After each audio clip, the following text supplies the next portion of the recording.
Бисмиллахир-рахманир-рахим. Адам затының ең абзели делінген. Аны менен қоша Алла Таала пенделеріне жіберген пайғамбарлардың да ең артығы делінген Мухаммад алейхиссаламдың үмметі болып қалғандығыз біз үшін ең чоң бақыт. Бұл кишинин башка пайгамбарлардан да артыкчылыгына бир мисал айта кетчү болсок, Иса алейхиссаламды жана башка пайгамбарлардын баардын біз пайгамбар деп ыйман келтиребиз. Алардын эч биринин ортосун ажыратпайбыз. Ошентсе Иса алейхиссаламды учурда тирүү да эми Мухаммад алейхиссалам болсо көз жумган. Демек, көз жумган адамга караганда тирүү жүргөн адам артык болот деп айтышат экен. Буга биздин ислам аалымдары жооп беретинде Иса алейхиссаламдын эмне үчүн тирүү экендигин билесиңерби? Анткени пайгамбарлардын ичинен мына ушул Иса пайгамбар гана Алла Таалага көбүрөөк жалбарып, мына ушул пайгамбарлардын эң абзели делинген Мухаммад алейхиссаламга үммет кылуусун суранат. Алла Таала бул кишинин дуасын кабыл кылып, анан кыяматта жерге түшүп, пайгамбарыбызга үммет болуп, ислам шариаты менен ибадат кылуусун насип кылган дейт. Демек, Иса пайгамбардын учурда тирүү болуусу да биздин Мухаммад пайгамбарыбыздын артыкчылыгына далалат кылат экен. Биз бул кишиге үммет болуп калганыбыз жогоруда айткандай эң бактылуулуктун көрүнүшү болуп саналат. Анткени билесиздер, Ибрахим алейхиссалам өзүнүн уулун тагыраак айтканда караганда тапкан, Кудайдан жалбарып сурап жүрүп көргөн перзентин Кудай үчүн, Кудайдын буйругу деп, анын ыраазылыгы деп курмандыкка чалган. Ал эми биздин сүйүктүү пайгамбарыбыз Мухаммад алейхиссалам болсо, өзүнүн уулун, а кишинин да уул жана кыз перзенттери болгону менен Кудайдын каалоосу менен уул перзенттерин эрте алып койгон. Эң күчүү уул перзенти болгон Ибрахим аттуу уулун Азирети Джабраил алейхиссалам жанына бирөөнү эрiştип келип, пайгамбарыбызга кайрылат. Эй бурадарым Мухаммад, Кудай Таала сизге салам айтты.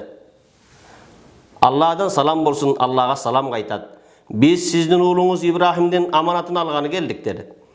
Эй бурадарым Джабраил, эмне үчүн менден эркек перзент болсо эле алып кое бересиңер? Джабраил жооп берди: Я Расулаллах, сизден эркек перзент калуусу мүмкүн эмес. Анткени сиз эң акыркы пайгамбарсыз.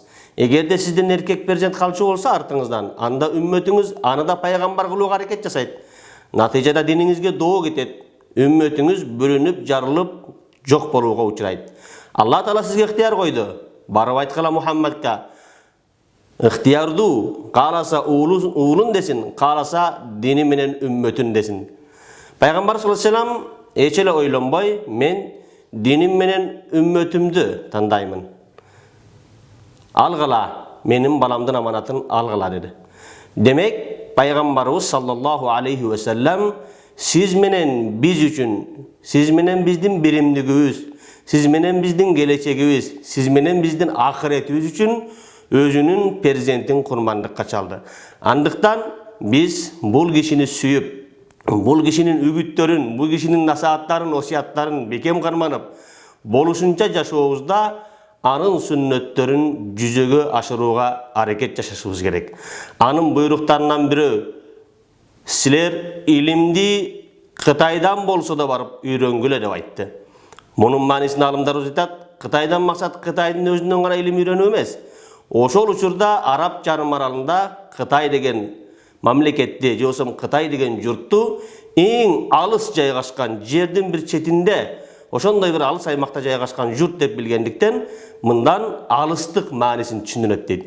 Демек, пайгамбарыбыздын үгүтүнө караганда, илим алуу үчүн пенде канчалык алыска болсо да, жер шарынын кайсы четине болуп барса да, илим үйрөнүү үчүн баруу милдет болуп саналат. Демек, биз пайгамбарыбызды сүйсөк, анын буйруктарын аткаралы, анын сүннөттөрүн терилтели. Ким пайгамбарга итаат кылса, ал Аллага итаат кылган болот. Ким Аллага итаат кылган болса, Алланын ырайымына жана пайгамбарыбыздын шафаатына ээ болгон болот. Алла Таала баарыбызды бул заттын сүйүүсүнө ээ кылып, anın şafaatına jetkirip, Kawsar gölünden su içip, beşte bu kişi menen çoğu bolunu barımızga nasip etsin. Esselamu aleykum ve rahmetullahi ve berekatuhu.